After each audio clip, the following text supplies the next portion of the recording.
ಯೆಹೋಶುವನ ಜೀವನವನ್ನು ಆತನು ಬದುಕಿರುವಂತ 110 ವರ್ಷಗಳನ್ನು ಡಿವೈಡ್ ಮಾಡಿಕೊಂಡು ವಿಭಜಿಸಿ ಮಧ್ಯದಲ್ಲಿರುವಂತ ವಿಷಯಗಳನ್ನ ನಾವು ಆಲೋಚನೆ ಮಾಡ್ತಾ ಬಂದಿದ್ದೇವೆ.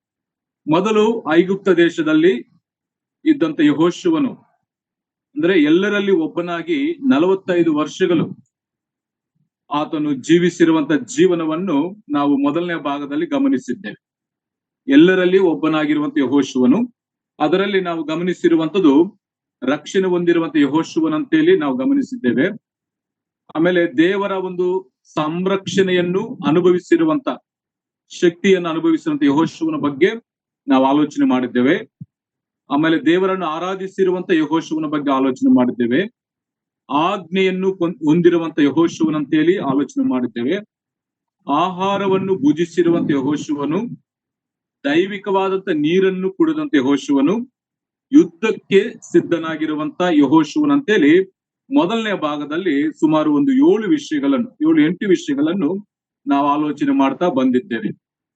ಅದು 45 ವರ್ಷಗಳ ಒಂದು ಚರಿತ್ರೆ. ಎಲ್ಲರಲ್ಲಿ ಒಬ್ಬನಾಗಿ ಯೆಹೋಶುವನಲ್ಲಿ ಕಂಡು ಬಂದಂತ ಕ್ವಾಲಿಫಿಕೇಶನ್, ಗುಣಲಕ್ಷಣಗಳು ನಾವು ನೋಡಿದ್ದೇವೆ. ಆಮೇಲೆ ಎರಡನೇ ಭಾಗದಲ್ಲಿ ಅರಣ್ಯದಲ್ಲಿ ಯುದ್ಧ ವೀರನಾಗಿ ಆತನು ಕಾಣಿಸಿಕೊಂಡಿರುವಂತ 40 ವರ್ಷಗಳು. ಮೊದಲನೇ ಭಾಗದಲ್ಲಿ 45 ವರ್ಷಗಳು, ಎರಡನೇ ಭಾಗದಲ್ಲಿ ಅರಣ್ಯದಲ್ಲಿ ಯುದ್ಧ ವೀರನಾಗಿ 40 ವರ್ಷಗಳು ಮೋಸೆ ಜೊತೆಯಲ್ಲಿ ಆತನು ಪ್ರಯಾಣ ಮಾಡಿರುವಂತ ವಿಧಾನವನ್ನು ನಾವು ಕೇಳಿಸಿಕೊಂಡಿದ್ದೇವೆ.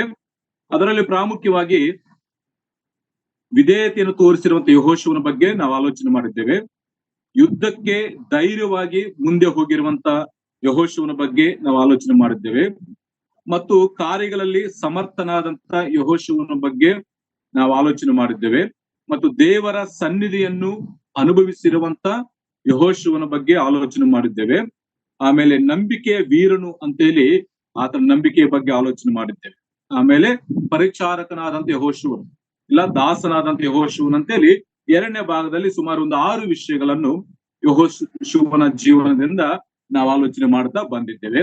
ಆಮೇಲೆ ಮೂರನೇ ಭಾಗ 25 ವರ್ಷಗಳು, ಮೂರನೇ ಭಾಗ ಮೋಸೆ ಈ ಲೋಕವನ್ನು ಬಿಟ್ಟು ಹೋದ ಮೇಲೆ ಇಸ್ರಾಯೇಲಿಯರನ್ನು ನಡೆಸಿಕೊಂಡು ಹೋಗುವಂತ ಒಂದು ಬಾಧ್ಯತೆಯನ್ನು ಹೊಂದಿಕೊಂಡಿರುವಂತ ಯೆಹೋಶುವನಂತೇಳಿ ನಾವು ಗಮನಿಸಿದ್ದೇವೆ.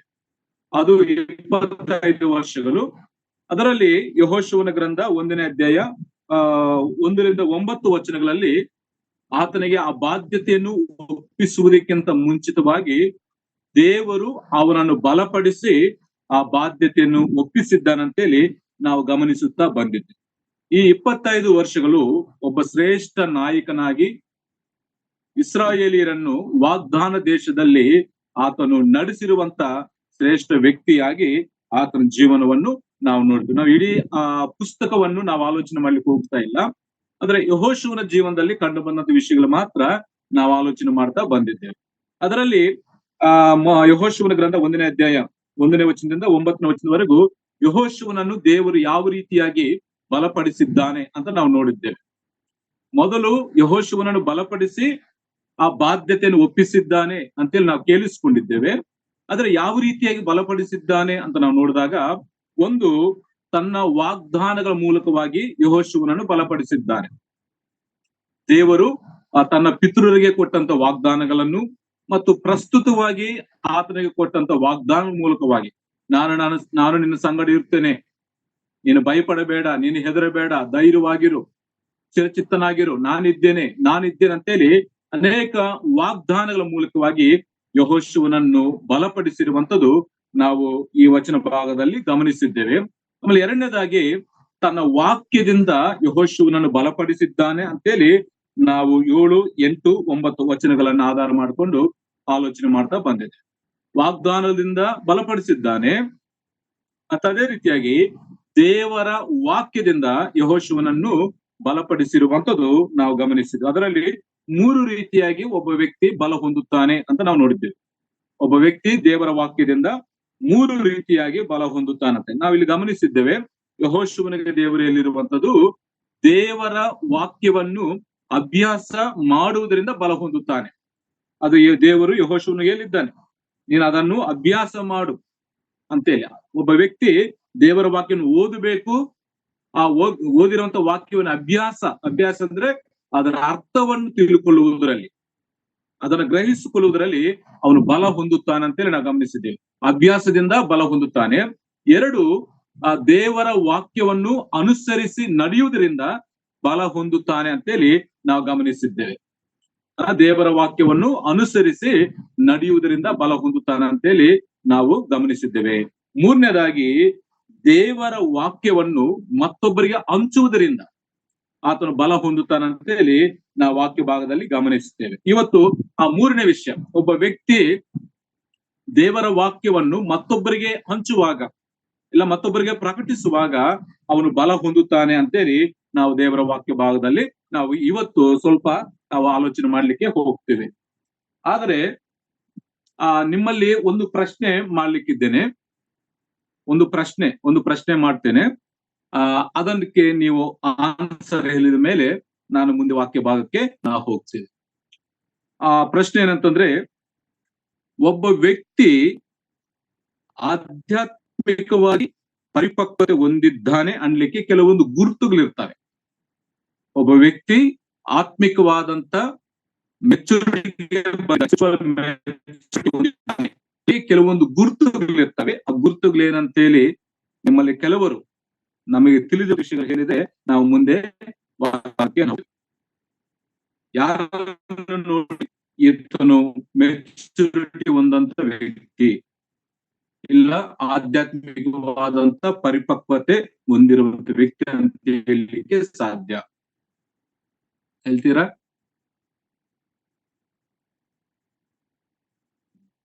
ಪ್ರಶ್ನೆ ಆಯ್ತಾ? ಅವನ ಬದಲಾದ ನಡವಳಿಕೆಯಿಂದ ಅವನು ಬದಲಾದಂತ ನಡವಳಿಕೆಯಿಂದ ನಾವು ಗಮನಿಸಬಹುದು ಇವನು ಮೆಚುರಿಟಿ ಹೊಂದಿದ್ದಾನಂತೇಳಿ. ಆಮೇಲೆ ಇನ್ನು ದೇವರ ವಾಕ್ಯವನ್ನು ಅನುಸರಿಸುವುದರಿಂದ ದೇವರ ವಾಕ್ಯವನ್ನು ಅನುಸರಿಸುವುದರಿಂದ ಮೆಚುರಿಟಿಗೆ ಬಂದಿದ್ದಾನೆ ಅಂತ ನಾವು ಗಮನಿಸ್ತೇವೆ. ಮೆಚುರಿಟಿಗೆ ಬಂದ ವ್ಯಕ್ತಿ ಕಾಣಿಸುವಂತ ಗುಣಗಳು, ಗುಣಲಕ್ಷಣಗಳು, ಗುರುತುಗಳು.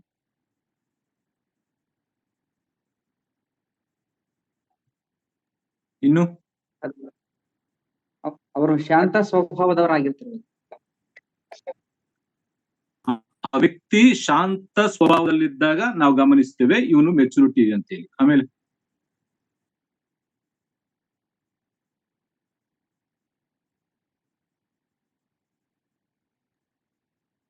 ಮತ್ತೆ ದೇವರ ಕಾರ್ಯಗಳಲ್ಲಿ ತುಂಬಾ ಆಸಕ್ತಿಯಿಂದ ಇರ್ತಿರ್ಬೋದು. ಆ ದೇವರ ಕಾರ್ಯಗಳಲ್ಲಿ ತುಂಬಾ ಆಸಕ್ತಿ ಉಳ್ಳವನಾಗಿದ್ದಾಗ ನಾವು ಬಯಸಬಹುದು ಈ ವ್ಯಕ್ತಿ ಮೆಚುರಿಟಿಗೆ ಬಂದಿದ್ದಾನೆ ಅಂತೇಳಿ. ಓಕೆ,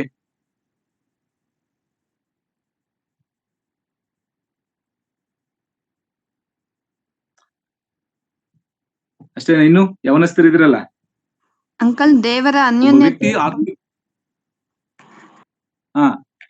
ದೇವರ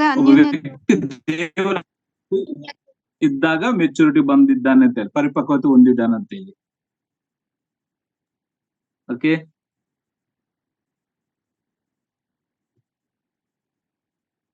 ಮತ್ತೆ ಸುವಾರ್ತೆಯನ್ನು ಸಾರುವಂತದ್ದು. ಸರಿ, ನೀವೆಲ್ಲ ಸುವಾರ್ತೆಯನ್ನು ಸಾರುವಂತದ್ದು ಯಾರು? ಜಯಂತ್ ಬ್ರದರ್? ಎಸ್ ಬ್ರದರ್, ಹೌದು. ಸುವಾರ್ತೆಯನ್ನು ಓಕೆ, ಮೆಚುರಿಟಿ ಬಂದಿದ್ದ ಅಂತ ಹೇಳ್ಬೋದು. ಆಮೇಲೆ ಸರಿ, ದೇವರು ನಿಮ್ಮೆಲ್ಲರನ್ನು ಆಶೀರ್ವದಿಸಲಿ. ನೀವೆಲ್ಲರೂ ಹೇಳಿದ್ದು ಸರಿಯಾದಂತ ವಿಷಯಗಳೇ, ಎಲ್ಲವೂ ಕೂಡ ಮೆಚುರಿಟಿ ಆದಂತ ವ್ಯಕ್ತಿಗೆ ಕಂಡು ಬರುವಂತ ಒಂದು ಗುಣಲಕ್ಷಣಗಳ ಬಗ್ಗೆ ನೀವು ಹೇಳಿದ್ರಿ. ಆದ್ರೆ ನಾನು ಇಲ್ಲೊಂದು 3 ವಿಷಯಗಳನ್ನು ಬರ್ಕೊಂಡಿದ್ದೇನೆ. ಒಬ್ಬ ವ್ಯಕ್ತಿ ಆಧ್ಯಾತ್ಮಿಕವಾದಂತ ಒಂದು ಪರಿಪಕ್ವತೆ ಹೊಂದಿದ್ದಾನೆ ಅನ್ಲಿಕ್ಕೆ ಒಂದು 3 ಗುರುತುಗಳನ್ನು ನಾನು ಇಲ್ಲಿ ನನಗೆ ಬಂದಂತ ಪ್ರೇರೇಪಣದೊಂದಿಗೆ ನಾನು ಬರ್ಕೊಂಡಿದ್ದೇನೆ. ಅದರಲ್ಲಿ ಮೊದಲನೇ ವಿಷಯ ಏನಂತಂದ್ರೆ, ಮೊದಲು ತನ್ನ ಬಗ್ಗೆ ತಾನು ತಿಳಿದವನಾಗಿರ್ತಾನೆ. ತಾನು ಎಂತವನಾಗಿದ್ದೇನೆ, ತಾನು ಏನಾಗಿದ್ದೇನೆ ಅಂದ್ರೆ ತನ್ನ ಜೀವನದಲ್ಲಿ ನಡೆಯುವಂತ ಕಾರ್ಯಗಳಲ್ಲಿ ಅವನಿಗೆ ಪರಿಜ್ಞಾನವಿರ್ತದೆ. ಇಷ್ಟ ಬಂದ ಹಾಗೆ, ಮನಸ್ಸು ಬಂದ ಹಾಗೆ ಜೀವನ ಮಾಡ್ಲಿಕ್ಕೆ ಆಗುವುದಿಲ್ಲ. ಮೆಚುರಿಟಿ ಅಂದ್ರೆ ಒಂದು ಲಿಮಿಟ್ ನಲ್ಲಿ, ಅಂದ್ರೆ ತನ್ನ ಜೀವನವನ್ನು ಅವನು ಚೆನ್ನಾಗಿ ತಿಳಿದವನಾಗಿರ್ತಾನೆ.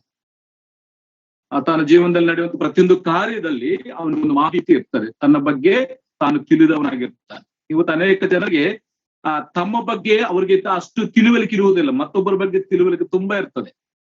ಹಾಗಾಗಿ ದೇವರ ವಾಕ್ಯ ಹೇಳುವಂಥದ್ದು, ಆತ್ಮಿಕವಾಗಿ ಪರಿಪಕ್ವತೆ ಹೊಂದಿರುವಂತ ವ್ಯಕ್ತಿ ಮೊದಲು ತನ್ನ ಬಗ್ಗೆ ನಾನು ಎಂಥವನಾಗಿದ್ದೇನೆ, ನಾನು ಯಾವುದರಲ್ಲಿ ಬಲಹೀನನಾಗಿದ್ದೇನೆ, ಇಲ್ಲ ನಾನು ಯಾವುದರಲ್ಲಿ ಬಲವುಳ್ಳವನಾಗಿದ್ದೇನೆ, ಯಾವುದು ಮಾಡ್ಲಿಕ್ಕೆ ಸಾಧ್ಯ ಅಂತೇಳಿ ತನ್ನ ಬಗ್ಗೆ ಅವನು ಹೇಳಿದ ಹಾಗೆ ಸರಿ, ಅವನು ಸೃಷ್ಟಿಕರಂತ ದೇವರನ್ನು ಕೂಡ ತಿಳಿದವನಾಗಿರ್ತಾನೆ. ಮೊದಲು ತನ್ನ ಬಗ್ಗೆ ತಿಳ್ಕೊಳ್ಳುತ್ತಾನೆ. ಎರಡು, ತನ್ನನ್ನು ಸೃಷ್ಟಿಸಿರುವಂತ ಸೃಷ್ಟಿಕರ್ತನ ಯಾರು, ಆ ಸೃಷ್ಟಿಕರ್ತನ ಬಗ್ಗೆ ಕೂಡ ಅವನಿಗೆ ತಿಳುವಳಿಕೆ ಇರ್ತದೆ. ಆಮೇಲೆ ಮೂರನೇದಾಗಿ ಅವನು ಮತ್ತೊಬ್ಬರಿಗೆ ಮಾದರಿಯಾಗಿ ಅಂದ್ರೆ ಅನುಸರಿಸಲಿಕ್ಕೆ ಅನೇಕ ಗುಣಗಳು ಅವನಲ್ಲಿ ಅಡಕವಾಗಿರ್ತದೆ. ನೀವು ಹೇಳಿದಂತ ವಿಷಯಗಳೆಲ್ಲ ಅದು ಬರ್ತವೆ. ಮತ್ತೊಬ್ಬರಿಗೆ ಮಾದರಿಯಾದಂತ ವ್ಯಕ್ತಿ ತನ್ನ ಜೀವನದ ಮೂಲಕವಾಗಿ, ಮಾತುಗಳ ಮೂಲಕವಾಗಿಲ್ಲ, ತನ್ನ ಜೀವನ ಮೂಲಕವಾಗಿ ಮತ್ತೊಬ್ಬರಿಗೆ ಮಾದರಿಯಾದಂತ ವ್ಯಕ್ತಿಯಾಗಿ ಅವನು ಕಾಣಿಸಿಕೊಳ್ತಾನೆ. ಇದಕ್ಕೆ ನಾನು ನಮ್ಮ ಬೈಬಲ್ ಭಾಷೆಯಲ್ಲಿ ನಾನು ಹೇಳುವಂಥದ್ದು, ಮೊದಲು ಅವನು ತಾನು ಪಾಪಿ ಅಂತ ಎಲ್ಲ ಅವನು ಗ್ರಹಿಸ್ತಾನೆ.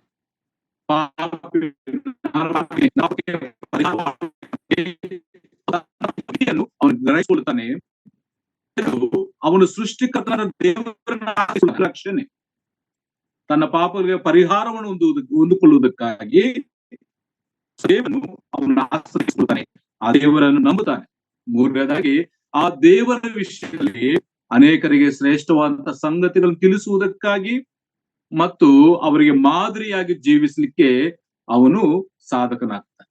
ಅದಕ್ಕಾಗಿ ನಾನು ಯಾಕೆ ಈ ವಿಷಯಗಳು ಹೇಳಿದ್ದು ಅಂದ್ರೆ, ಈ ಯೆಹೋಶುವನು ಒಬ್ಬ ಯವನಸ್ಥನಾಗಿ ತನ್ನ ಜೀವನವನ್ನು ಪ್ರಾರಂಭಿಸಿ, ಐಗುಪ್ತ ದೇಶದಲ್ಲಿ ದಾಸನಾಗಿ ತನ್ನ ಜೀವನವನ್ನು ಪ್ರಾರಂಭಿಸಿ, ಅವನು ಮುಕ್ತಾಯವು ನಾವು ನೋಡಿದಾಗ ಅವನು ಶ್ರೇಷ್ಠವಾದಂತ ಮಹಾ ವ್ಯಕ್ತಿಯಾಗಿ, ಆತ್ಮಿಕವಾದ ಒಂದು ಪರಿಪಕ್ವತೆ ಹೊಂದಿರುವಂತ ವ್ಯಕ್ತಿಯಾಗಿ ಅವನು ಕಾಣಿಸಿಕೊಂಡಿರುವಂತದ್ದು ನಾವು ದೇವರ ವಾಕ್ಯ ಭಾಗದಲ್ಲಿ ನಾವು ಗಮನಿಸ್ತೇವೆ. ಮೊದಲು ಅವನು ರಕ್ಷಿಸಿದ್ದಾನೆ ಮತ್ತು ಸೃಷ್ಟಿಕರ್ತ ದೇವರಿಗೆ ವಿಧೇಯನಾಗಿದ್ದಾನೆ ಮತ್ತು ಅನೇಕ ಜನರಿಗೆ ಅವನು ಮಾದರಿಯಾದಂತ ವ್ಯಕ್ತಿಯಾಗಿ ಅವನು ಕಾಣಿಸಿಕೊಂಡಿರುವಂತದ್ದು ನಾವು ದೇವರ ವಾಕ್ಯ ಭಾಗದಲ್ಲಿ ನೋಡುವಂತ ವಿಷಯ. ಅದಕ್ಕಾಗಿ ಈಗ ಆ ದೇವರು ಅವನನ್ನು ಬಲಪಡಿಸಿ ಆ ಬಾಧ್ಯತೆಯನ್ನು ಒಪ್ಪಿಸಿದ್ದಾನೆ. ಯಾವ ರೀತಿ? ಒಂದು, ದೇವರ ವಾಕ್ಯವನ್ನು ಅಭ್ಯಾಸ ಮಾಡುವುದರಿಂದ ಯೆಹೋಶುವನು ಬಲ ಹೊಂದಿದನು. ಎರಡು, ದೇವರ ವಾಕ್ಯವನ್ನು ಅನುಸರಿಸುವುದರಿಂದ ಯೆಹೋಶುವನು ಬಲ ಹೊಂದಿದನು. ಮೂರನೇದಾಗಿ ನಾವು ವಾಕ್ಯದಲ್ಲಿ ಓದ್ತೀವಿ ನೋಡಿ, 1ನೇ ಅಧ್ಯಾಯ 8ನೇ ವಚನದಲ್ಲಿ ಒಂದು ಮಾತಿದೆ. 3ನೇ ಅಧ್ಯಾಯ 8ನೇ ವಚನದಲ್ಲಿ, ಈ ಧರ್ಮಶಾಸ್ತ್ರ ಗ್ರಂಥವನ್ನು ನೀನು ಬೋಧಿಸ್ಲಿಕ್ಕೆ ತಪ್ಪಿ ಹೋಗಬಾರದು ಅಂತೇಳಿ. ಕನ್ನಡ ಭಾಷೆಯಲ್ಲಿ ಈ ಧರ್ಮಶಾಸ್ತ್ರವು ಯಾವಾಗಲೂ ನಿನ್ನ ಬಾಯಲ್ಲಿ ಇರಲಿ ಅಂತೇಳಿ. ಆದ್ರೆ ಗ್ರೀಕ್ ಭಾಷಾ ತರ್ಜುಮಾದಲ್ಲಿ ಇರುವಂತ ವಿಷಯ ಏನಂತಂದ್ರೆ, ಈ ಧರ್ಮಶಾಸ್ತ್ರವನ್ನು ನೀನು ಬೋಧಿಸ್ಲಿಕ್ಕೆ ತಪ್ಪಿ ಹೋಗಬಾರದು, ಇದನ್ನು ನೀನು ಬೋಧಿಸಬೇಕು ಅಂತೇಳಿ. ಆಮೇಲೆ 7ನೇ ವಚನದಲ್ಲಿ ಒಂದು ಮಾತಿದೆ. 7ನೇ ವಚನ ನೋಡಿ, ಕಡೆ ಭಾಗದಲ್ಲಿ, ಅದನ್ನು ಬಿಟ್ಟು ಎಡಕ್ಕಾದರೂ ಬಲಕ್ಕಾದರೂ ಹೋಗಬೇಡ. ಒಬ್ಬ ವ್ಯಕ್ತಿ ಬಲ ಹೊಂದಬೇಕಂದ್ರೆ ದೇವರ ವಾಕ್ಯವನ್ನು ಅವನು ಬೋಧಿಸುವವನಾಗಬೇಕು, ಅಭ್ಯಾಸ ಮಾಡಬೇಕು, ಅದನ್ನು ಅನುಸರಿಸಬೇಕು. ಅನುಸರಿಸಿದ ವಾಕ್ಯವನ್ನು ಅನೇಕ ಜನರಿಗೆ ಆತನು ಹಂಚಿಕೊಡಬೇಕು ಅಂತೇಳಿ ಈ ವಚನ ಭಾಗದಲ್ಲಿ ನಾವು ಗಮನಿಸ್ತೇವೆ. ಈಗ ಯೆಹೋಶುವನು ಅವನ ಜೀವನದಲ್ಲಿ ಬಲ ಹೊಂದಿದ್ದಾನಂದ್ರೆ ಆ ವಾಕ್ಯವನ್ನು, ದೇವರ ವಾಕ್ಯವನ್ನು ಬೋಧಿಸುವುದರಿಂದ, ದೇವರ ವಾಕ್ಯವನ್ನು ಬೋಧಿಸುವುದರಿಂದ ಅವನು ಬಲ ಹೊಂದಿದ್ದಾನಂತೇಳಿ ಈ ವಾಕ್ಯ ಭಾಗದಲ್ಲಿ ಗಮನಿಸ್ತೇವೆ. ಅದಕ್ಕಾಗಿ ನಮ್ಮ ವಿಷಯ ಏನಂತಂದ್ರೆ, ಆಧ್ಯಾತ್ಮಿಕವಾದಂತ ಪರಿಪಕ್ವತೆ ಹೊಂದಿರುವಂತ ಯೆಹೋಶುವನ ಒಂದು ಬೋಧನೆ ಯಾವ ರೀತಿಯಾಗಿ, ಮೊದಲು ಆತನ ಅಭ್ಯಾಸವನ್ನು ನಾವು ನೋಡಿದ್ದೇವೆ, ಎರಡನೇದಾಗಿ ಆತನ ಅನುಸರಿಸಿರುವಂತ ವಿಧಾನವನ್ನು ನಾವು ನೋಡಿದ್ದೇವೆ. ಈಗ ಆತನ ಬೋಧನೆ ಯಾವ ರೀತಿಯಾಗಿದೆ ಅಂತೇಳಿ ಜನರಲ್ಲ ಮಾತುವೆ. ಒಬ್ಬ ವ್ಯಕ್ತಿ ದೇವರ ವಾಕ್ಯವನ್ನು ಬೋಧಿಸ್ತಾ ಇದ್ದಾನೆ ಅಂದ್ರೆ ಅರ್ಥ ಅವನಿಗೆ ಆತ್ಮಿಕವಾದ ಬಲ ಇಲ್ಲದಿದ್ದರೆ ಅವನು ಬೋಧಿಸ್ಲಿಕ್ಕೆ ಆಗುವುದಿಲ್ಲ. ಅವನ ಆತ್ಮಿಕವಾದಂತ ಪರಿಪಕ್ವತೆ ಹೊಂದಿದೆ ಅಂದ್ರೆ ತಮ್ಮ ಪಾಪಗಳ ವಿಷಯದಲ್ಲಿ ಪರಿಹಾರ, ಸೃಷ್ಟಿಕರ್ತನ ವಿಷಯದಲ್ಲಿ ತಿಳುಕೊಳ್ಳುವಿಕೆ ಮತ್ತು ಇತರರಿಗೆ ಮಾದರಿಯಾದಂತ ಜೀವನ ಅವನಲ್ಲಿಲ್ಲದಿದ್ದರೆ ಅವನು ಬೋಧಿಸ್ಲಿಕ್ಕೆ ಸಾಧ್ಯವಾಗುತ್ತಿಲ್ಲ. ಇಲ್ಲಿ ದೇವರು ಯೆಹೋಶುವನಿಗೆ ಹೇಳ್ತಾನೆ, ಯಾವಾಗಲೂ ನಿನ್ನ ಬಾಯಲ್ಲಿ ಇರಲಿ. ಇದನ್ನು ಗ್ರೀಕ್ ಭಾಷೆಯಲ್ಲಿ ಇದನ್ನು ನೀನು ಬೋಧಿಸಲಿಕ್ಕೆ ತಪ್ಪಿ ಹೋಗಬಾರದು. ಇದನ್ನು ಯಾವಾಗಲೂ ನೀನು ಬೋಧಿಸಬೇಕು ಮತ್ತು ಇದನ್ನು ಎಡಕ್ಕಾದ್ರೂ ಬಲಕ್ಕಾದ್ರೂ ನೀನು ತಿರುಗು ಅಂತೇಳಿ ವಾಕ್ಯ ಭಾಗದಲ್ಲಿ ಈಗ ಯವನಸ್ಥ ಅಂತ ಯೆಹೋಶುವನು ಇಲ್ಲಿಗೆ ಬಂದಿದ್ದಾನೆ, ಒಂದು ಶ್ರೇಷ್ಠವಾದಂತ ಸ್ಥಾನಕ್ಕೆ ಬಂದ ಒಂದು ಅಲ್ಲಿದ್ದಂತ ಆ ಜನರಿಗೆ ಬೋಧಿಸುವಂತ ಒಬ್ಬ ಬೋಧಕನಾಗಿ ಅವನು ಕಾಣಿಸಿಕೊಂಡಿರುವಂತ ವಾಕ್ಯ ಭಾಗದಲ್ಲಿ ನಾವು ಗಮನಿಸ್ತೀವಿ. ಇದರಲ್ಲಿ ಒಂದು ನಮ್ಮ ಕರ್ತನ ನಮ್ಗೆ ಎಷ್ಟು ಆಗಿದೆ, ಕರ್ತನಾಗಿರುವಂತ ಯೇಸು ಕ್ರಿಸ್ತನ ನಾವು ಅಂಗೀಕರಿಸಿಕೊಂಡು ಇವತ್ತು ಎಷ್ಟು ವರ್ಷ ನಾವು ಗಮನಿಸಬೇಕು. ಇವತ್ತು ನಮ್ಮ ದೇವರ ಬಗ್ಗೆ ಅನೇಕ ವಿಷಯ ಅದು ದೇವರ ಬಗ್ಗೆ ಸಾಕ್ಷಿ ಕೂಡ ಮೆಚುರಿಟಿ ಅಲ್ಲ. ನಿಜವಾಗಿ ವ್ಯಕ್ತಿ ಪಾಪಗಳ ದೇವರ ಬಗ್ಗೆ ತಿಳುವಳಿಕೆ ಹೊಂದಿರುವ ವ್ಯಕ್ತಿ ಅವನು ಸುಮ್ಮನೆ ಇರಲಿಕ್ಕೆ ಆಗುದಿಲ್ಲ. ಇನ್ನು ಕೂಡ ಅವನು ಸುಮ್ಮನೆ ಆಗುದಿಲ್ಲ ಅನ್ನು ಜನರಿಗೆ ಹೇಳಲಿಕ್ಕೆ ನೋಡಿ. ಇಬ್ರಿಯ ಪತ್ರಿಕೆ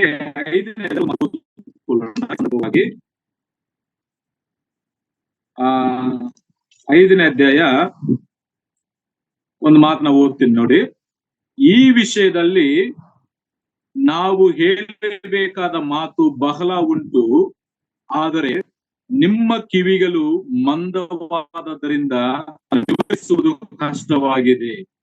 ಕಾಲವನ್ನು ನೋಡಿದರೆ ನೀವು ಇಷ್ಟು ಬೋಧಕರಾಗಿರಬೇಕಾಗಿದ್ದು ಒಬ್ಬನು ನಿಮಗೆ ದೈವೋಕ್ತಿಗಳ ಮೂಲ ಪಾಠಗಳನ್ನು ತಿರುಗಿ ಕಲಿಸಿಕೊಡಬೇಕಾಗಿದೆ. ಇಲ್ಲಿ ಇಬ್ರಿಯ ಮಾತುಗಳು ಕಾಲವನ್ನು ನೋಡಿದರೆ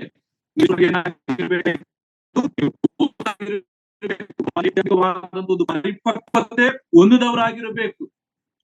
ದೇವರ ವಿಷಯಗಳನ್ನು ಮತ್ತೊಬ್ಬರಿಗೆ ತಿಳಿಸುವಂತ ಆ ಶಕ್ತಿ ಅಸಾಮರ್ಥ್ಯವನ್ನು ಹೊಂದಿದವರಾಗಿರಬೇಕು. ಆದ್ರೆ ದೇವರ ವಿಷಯದಲ್ಲಿ ಆ ಮೂಲ ಪಾಠಗಳು ಮತ್ತೊಬ್ಬರು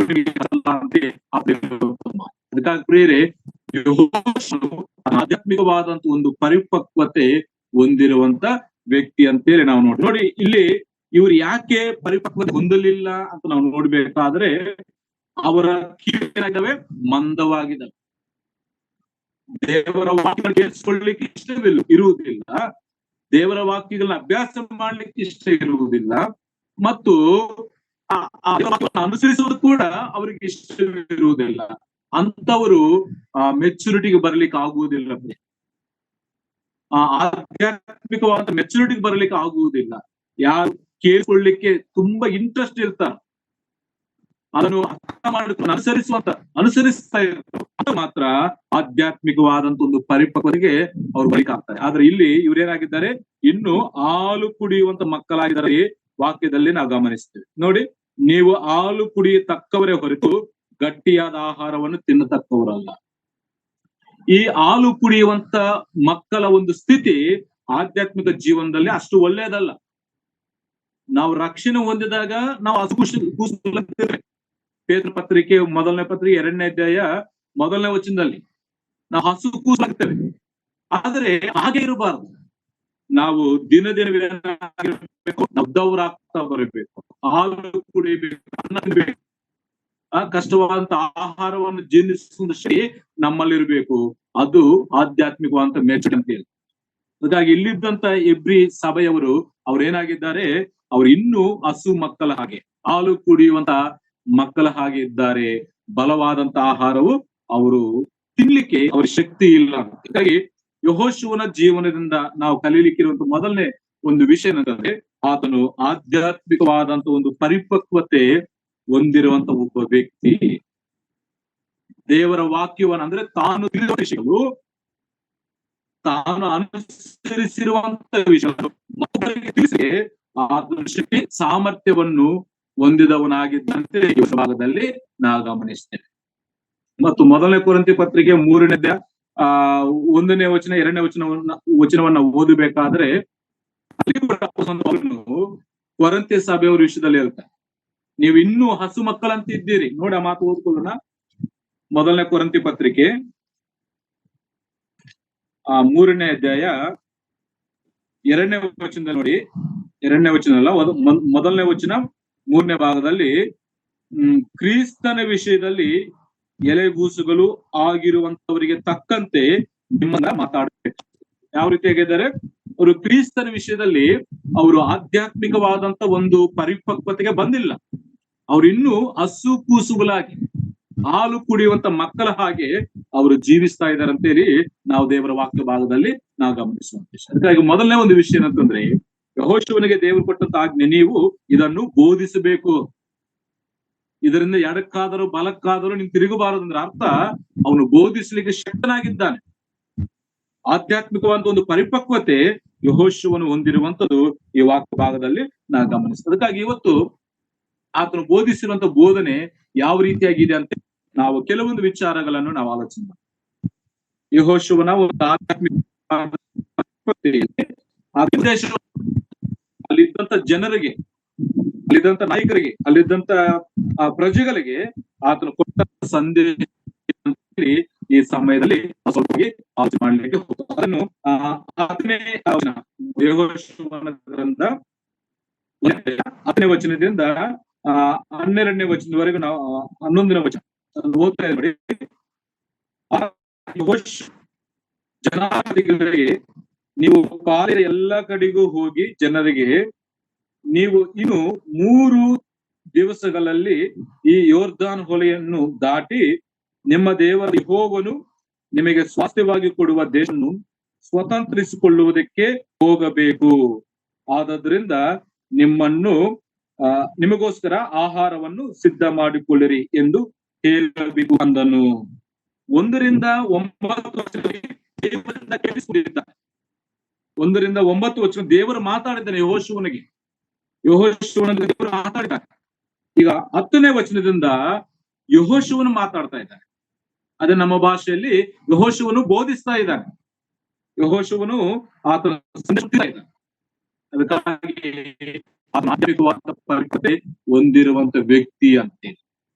ಅದಕ್ಕಾಗಿ ಯಾರು ಚೆನ್ನಾಗಿ ಕಲಿತಾರೋ ಅವರೇ ಬೋಧಿಸಲಿಕ್ಕೆ ಸಾಧ್ಯ, ಅನುಭವಿಸಿದಂತವರಿಗೆ ಸಾಧ್ಯವಾಗುತ್ತೆ. ಅದಕ್ಕಾಗಿ ಪ್ರಿಯರೇ, ಯೆಹೋಶುವ ಜೀವನದಲ್ಲಿ ದೇವರ ಹತ್ರ ಇವರು ಚೆನ್ನಾಗಿ ಕಲ್ತುಕೊಂಡಂತ ಒಬ್ಬ ವ್ಯಕ್ತಿ ಆಗಿದೆ. ದೇವರ ಮಾತುಗಳನ್ನು ಕೇಳಿಸಿಕೊಂಡು ಅದನ್ನ ಅಭ್ಯಾಸ ಮಾಡಿ ಅದನ್ನ ಅನುಸರಿಸಿ ಈಗ ಜನಾಧಿಪತಿಗಳಿಗೆ, ಅಲ್ಲಿದ್ದ ನಾಯಕರಿಗೆ, ಅಲ್ಲಿದ್ದಂತ ಜನರಿಗೆ ಅದನ್ನು ಬೋಧಿಸ್ತಾ ಇರುವಂತದ್ದು ಈ ವಾಕ್ಯ ಭಾಗದಲ್ಲಿ ನಾವು ಗಮನಿಸುವಂತ ಒಂದು ದೇವರನ್ನ ಕಲ್ತುಕೊಂಡು ಜನರಿಗೆ ಬೋಧಿಸುವಂತದ್ದು ಒಳ್ಳೆ ಒಂದು ಮಾದರಿಯಾಗಿದೆ. ಅದಕ್ಕಾಗಿ ಯೆಹೋಶುವನ ಬೋಧನೆಯ ಒಂದು ಮುಖ್ಯ ವಿಷಯವೇನು ಅಂತ ನಾವು ನೋಡುವಾಗ, ನೀವು ಸ್ವತಂತ್ರಿಸಿಕೊಳ್ಳಬೇಕು, ಇಲ್ಲ ಸ್ವಾಧೀನಪಡಿಸಿಕೊಳ್ಳಬೇಕು ಅಂತೇಳಿ ಆತನ ಸಂದೇಶದಲ್ಲಿ ಮುಖ್ಯ ವಿಷಯ ಏನಂತಂದ್ರೆ, ದೇವರು ನಿಮಗೆ ಕೊಡುವಂತ ದೇಶವನ್ನು ಸ್ವತಂತ್ರಿಸಬೇಕು. ಇದು ಆತನ ಸಂದೇಶ. ಈ ಸಂದೇಶವನ್ನು ಎಲ್ಲಿ ಕೇಳಿಸ್ಕೊಂಡಿದ್ದಾನೆ? ಎಲ್ಲಿ ಕೇಳಿಸ್ಕೊಂಡಿದ್ದಾನೆ ನೋಡಿ, 1ನೇ ವಚನದಲ್ಲಿ, 1ನೇ ವಚನ 2ನೇ ವಚನ ಮಧ್ಯಭಾಗದಲ್ಲಿ, ನನ್ನ ಸೇವಕರಾದ ಮೋಸೆ ಸತ್ತನು, ನೀನು ಈಗ ಎದ್ದು ಸಮಸ್ತ ಪ್ರಜಾ ಸಹಿತವಾಗಿ ಈ ಯೋರ್ದಾನ್ ಹೊಳೆಯನ್ನು ದಾಟಿ ನಾನು ಇಸ್ರಾಯೇಲರಿಗೆ ಹೋಗು, ನಾನು ಮೋಶೆಗೆ ಹೇಳಿದ ನೀವು ಕಾಲಿಡುವ ಸ್ಥಳವನ್ನೆಲ್ಲ ನಿಮಗೆ ಕೊಟ್ಟಿದ್ದೇನೆ. ನೋಡಿ, ಈ ಸಂದೇಶ ಇದು ದೇವರು ಹೇಳಿರುವಂತ ಸಂದೇಶ. ನೀವು ಹೊರಟು ಹೋಗ್ಬೇಕು, ಯೋರ್ದಾನು ದಾಟಿ ನಾನು ಕೊಡುವಂತ ದೇಶವನ್ನು ನೀವು ಸ್ವತಂತ್ರಿಸಿಕೊಳ್ಳಬೇಕಂತೇಳಿ ಯೆಹೋಶುವನಿಗೆ ದೇವರು ಹೇಳಿದ್ದಾನೆ. ಈಗ ಯೆಹೋಶುವನ ಸಂದೇಶವೇನು? ದೇವರು ಹೇಳಿರುವಂತ ಸಂದೇಶವೇ ಯೆಹೋಶುವನು ಜನರಿಗೆ ತಿಳಿಸ್ತಾ ಇದ್ದಾನೆ. ತನ್ನ ಸ್ವಂತ ಸಂದೇಶವನ್ನು ಆತನು ತಿಳಿಸ್ತಾ ಇಲ್ಲ, ತನ್ನ ಸ್ವಂತ ಮಾತುಗಳನ್ನು ಆತನು ತಿಳಿಸ್ತಾ ಇಲ್ಲ. ದೇವರ ಹತ್ರ ಯಾವುದನ್ನು ಕೇಳಿಸಿಕೊಂಡಿದ್ದಾನೋ, ದೇವರ ಹತ್ರ ಯಾವುದನ್ನು ಉಪದೇಶವನ್ನು ಹೊಂದಿದ್ದಾನೋ ಅದನ್ನೇ ಆತನು ಇಲ್ಲಿ ಬೋಧಿಸ್ತಾ ಇರುವಂತದ್ದು ವಾಕ್ಯ ಭಾಗದಲ್ಲಿ ನಾವು ಇದರಲ್ಲಿ ನಾನು 3 ವಿಷಯ ಹೇಳಲಿಕ್ಕೆ ಇಷ್ಟಪಡ್ತೇನೆ. ಒಂದು, ಆತನ ಸಂದೇಶ ಯಾವುದು? ಸ್ವತಂತ್ರಿಸಿಕೊಳ್ಳಬೇಕು. 2, ಅದಕ್ಕಾಗಿ ಸಿದ್ಧತೆ, ಯಾವ ರೀತಿಯಾಗಿ ಸ್ವತಂತ್ರಿಸಿಕೊಳ್ಳಬೇಕಂತ ಹೇಳಿ ಅದಕ್ಕೆ ಸಿದ್ಧತೆ ಬಗ್ಗೆ ಆತನು ಮಾತಾಡಿದ್ದಾನೆ. ಆಮೇಲೆ 12, 13 ವಚನ ಓದಬೇಕಾದ್ರೆ ಅದಕ್ಕೆ ಸಹಾಯದ ಬಗ್ಗೆ ಕೂಡ ಮಾತಾಡ್ತಾನೆ. ಯೆಹೋಶುವನ ಸಂದೇಶ ಅದು ದೇವರ ಕೊಟ್ಟಂತ ಸಂದೇಶ. ದೇವರ ಹತ್ರ ಕಲ್ತುಕೊಂಡು ಜನರಿಗೆ ಬೋಧಿಸಿರುವಂತ ಬೋಧನೆಯನ್ನು ನಾವಿಲ್ಲಿ ಕೇಳಿಸ್ಕೊಳ್ತೇವೆ. ಇವತ್ತು ಯೌವನಸ್ಥರಾಗಿರೋ ನಾವು ಕೂಡ ದೇವರ ಪಾದ ಸಾನ್ನಿಧ್ಯದಲ್ಲಿ ಕೂತುಕೊಂಡು ನಾವು ಮೊದಲು ನಮ್ಮ ಪಾಪಗಳ ವಿಷಯದಲ್ಲಿ ನಾವು ಪರಿಹಾರ ಹೊಂದಬೇಕು. 2, ಆತನ ಪಾದ ಸಾನ್ನಿಧ್ಯದಲ್ಲಿ ನಾವು ಕೂತುಕೊಂಡು ಆತನ ಬೋಧನೆಯನ್ನು ನಾವು ಕೇಳಿಸ್ಕೊಳ್ಬೇಕು. 3ನೇದಾಗಿ ಏನು ಕೇಳಿಸ್ಕೊಂಡಿದ್ದೇವೋ, ಯಾವುದನ್ನು ಅರ್ಥ ಮಾಡಿಕೊಂಡಿದ್ದೇವೋ, ಯಾವುದನ್ನು ಅನುಸರಿಸ್ತಾ ಇದ್ದೇವೋ ಅದನ್ನು ಮತ್ತೊಬ್ಬರಿಗೆ ಹಂಚುವಂತ ಸಾಮರ್ಥ್ಯವನ್ನು ನಾವು ಹೊಂದಿರಬೇಕು.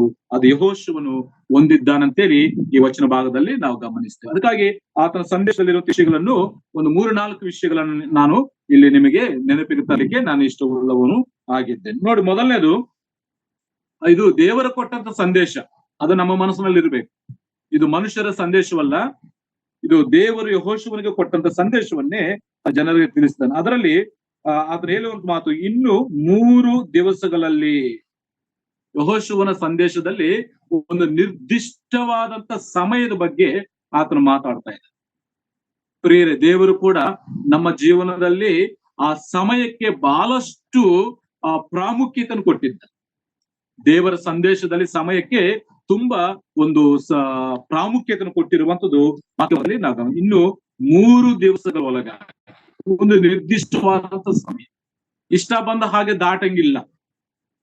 ಒಂದು ದೇವರು ನೇಮಿಸಿದ ದಾಟಬೇಕಂತ ಹೇಳಿದಾಗ ಒಂದು ನಿರ್ದಿಷ್ಟವಾದಂತ ಸಮಯ ಆತನು ಮಾತಾಡಿರುವಂತ ವಾಕ್ಯದಲ್ಲಿ ಗಮನಿಸ್ತಾರೆ. ಆದ್ರೆ ಇವತ್ತು ನಾವು ಆ ದೇವರು ನಮಗೆ ಕೊಟ್ಟಂತ ಸಮಯವನ್ನು ನಾವೇನ್ ಮಾಡ್ತಾ ಇದ್ವಿ ಅಂದ್ರೆ ಅದನ್ನು ವ್ಯರ್ಥವಾಗಿ ನಾವು ಉಪಯೋಗಿಸಿಕೊಳ್ತಾ ಇದ್ವಿ.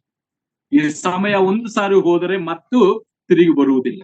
ಯೆಹೋಶುವನು ಹೇಳುವಂತಹ ಸಮಯಕ್ಕೆ ಕೊಟ್ಟಂತ ಪ್ರಾಮುಖ್ಯತೆ ನೋಡಿ, ಇನ್ನು 3 ದಿವಸಗಳೊಳಗಾಗಿ ನೀವು ಯೋರ್ದಾನ್ ದಾಟ ಸಮಯ, ನಿರ್ದಿಷ್ಟವಾದಂತಹ ಸಮಯವನ್ನು ಆತನು ಅಲ್ಲಿ ತಿಳಿಯಪಡಿಸಿದ್ದಾನೆ.